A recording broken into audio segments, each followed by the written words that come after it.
बिस्मिल्लाहिर्रहमानिर्रहीम। अस्सलाम वालेकुम सेकेंड ईयर स्टूडेंट्स। हम इलेक्ट्रोस्टैटिक चैप्टर हमने स्टार्ट किया हुआ है और उसमें हमने गॉसेस लॉ पढ़ा था। गॉसेस लॉ के बाद हम इसकी एप्लीकेशंस पढ़ रहे थे। दो एप्लीकेशंस हमने पढ़ ली हैं। पहली क्या थी, electric intensity due to infinite sheet of charges, और second the electric intensity between two oppositely charge parallel plates. और आज हम थर्ड एप्लीकेशन पढ़ेंगे, that is the electric intensity inside a hollow charge sphere. इस केस में इसमें हम consider कर लेते हैं कि हमारे पास एक स्फीयर है ऑफ अ रेडियस आर, और इस स्फीयर के ऊपर उसकी सरफेस पे पॉजिटिव चार्जेस यूनिफॉर्मली डिस्ट्रीब्यूटेड, और हमें फाइंड आउट करना है electric intensity with in this sphere.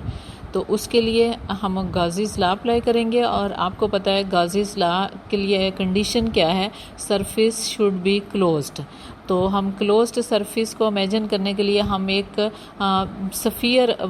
और स्फीयर इमेजिन कर लेते हैं with in this sphere, this hollow sphere, charge sphere. और इस स्फीयर का रेडियस जिसको हमने इमेजिन किया है उसका रेडियस हमने आर डैश ले लिया है, and R dash that is less than the R. ये जो स्फीयर हमने इमेजिन किया है, वो जो हमारी हॉलो स्फीयर थी उसके अंदर एक स्फीयर है और इसका रेडियस आर डैश है, और R dash less than the R. अब और ये जो सरफेस हमने इमेजिन किया है, दैट इज़ स्फीयर इमेजिन किया है, इसको हम कहते हैं गैशियन सरफेस। अब इस गैशियन सरफेस के अंदर हम फ्लक्स जो है वो फाइंड आउट करेंगे। इसके अंदर फ्लक्स, अगर वैसे हम फ्लक्स देखते हैं, flux is equal to dot product of electric intensity and the area vector.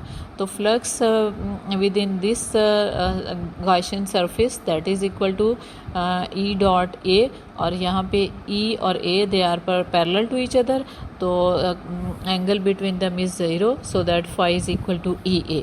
अब हम गॉसेस लॉ अप्लाई करते हैं इस गॉसियन सरफेस के लिए। तो हमें पता है Gauss's law that is equal to, Gauss's law states that the electric flux through any closed surface is the 1 over epsilon naught times the total charge enclosed in that surface.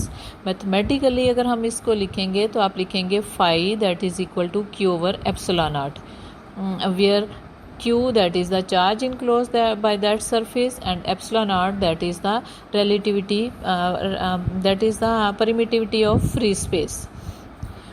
और इस case में हमारे पास अगर हम जो हमने एक Gaussian surface लिया है of the radius R dash, उसमें अगर हम देखते हैं तो उसके अंदर कोई चार्ज नहीं है। दैट मीन इस सरफेस के अंदर charge that is equal Q that is equal to 0। जब क्यू इज इक्वल टू 0 हो गया तो electric flux that is equal to 0।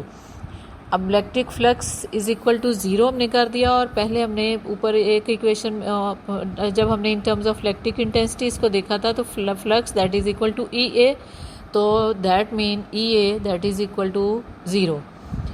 अब E A is equal to 0, A that is not equal to 0। जाहिर है area vector तो 0 नहीं हो सकता, तो हमारे पास फिर क्या होगा, electric intensity that is equal to 0। तो हमारे पास रिजल्ट क्या निकला कि जो हॉलो चार्ज स्फीयर हमने ली थी उसके इनसाइड चूँकि चार्ज 0 था तो वहाँ पे इलेक्ट्रिक इंटेंसिटी भी 0 है। तो हम कह सकते हैं inside of a hollow charge metal sphere that is there is a field free region. ऐसा रीजन है जिसके अंदर कोई फील्ड एग्जिस्ट नहीं कर रही। इसका मतलब है कोई भी ऑपरेटर्स या कोई भी चीज़ अगर आपने उसको इलेक्ट्रिक इंटेंसिटी से शील्डेड करना हो, हम चाहते हैं कि उस पर इलेक्ट्रिक इंटेंसिटी इफ़ेक्ट ना करे, तो हम उस मेटल स्फीयर के अंदर उसको हम रख देंगे। तो इसके साथ ही ये टॉपिक हमारा कंप्लीट हो गया है। तो मुझे उम्मीद है कि आपको समझ आ गई होगी। अल्लाह हाफिज़।